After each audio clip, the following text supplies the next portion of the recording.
What advice do you give to the business owners to keep their employees engaged? What kind of things can they be doing, the staff be doing to keep them motivated, to keep them gainfully employed?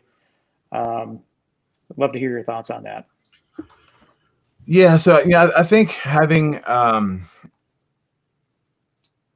it's mean, hard. do you give them social media stuff to do, or do they super clean certain aspects, or do they redo their inventory system? But this is a great opportunity to do the things that you never had time to do. What are some of those things?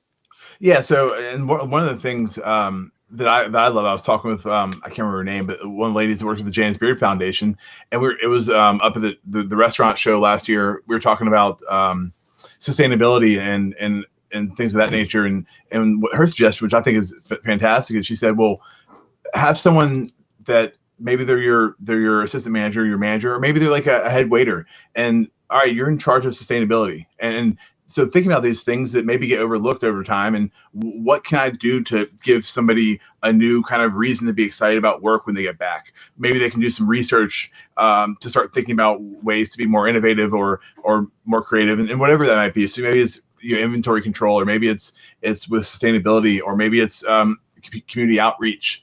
So I think things of that nature. I think maybe having a call, at least weekly to have everybody get on and, hey, how's everybody doing?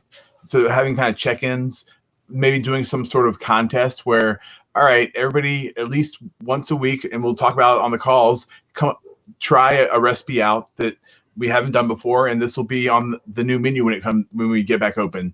And I mean, if you think how cool that would be, is when you open back up, you have a brand new menu, and hey, like our staff has been solitarily working on new menu items and attaching the items to each cook or chef, and so like that kind of helps give them a little bit of something to work towards. It helps them think outside the box and be creative, because you guys know, like, I mean, for me, like, I'm sure for you too, it's really easy to get kind of caught up in like feeling sorry for the way things are going, or just not really having a routine or things to kind of keep you moving in the right direction. I think things like that can be really valuable. Yeah, totally. So, sorry, Tim, you got something? Now, I had another question. So I work with a lot of different businesses. I'm amazed at how many people they've developed their own hot sauce or barbecue sauce. They need access to a commercial kitchen, and that's always been very difficult. During this time, is this something that restaurants can do since they have underutilized kitchen space? Is this a way that they can generate revenue, or have you seen any of that take place? I haven't, and just off the top of my head, I'm thinking I would think that's probably not a bridge restaurants probably want to cross right now.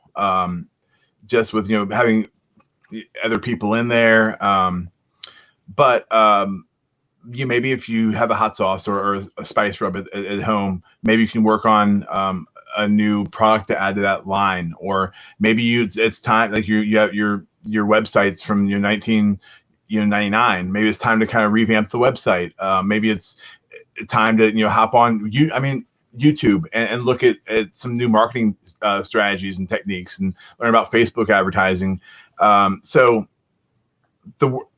that's where I think a lot of us get stuck and feel sorry for ourselves, or find ways not to keep moving things forward. But just because you can't actually make the hot sauce doesn't mean there aren't obviously many other things you can do to help try and move the business forward, so that once this is all over, like I said before, you can kind of hit the ground running.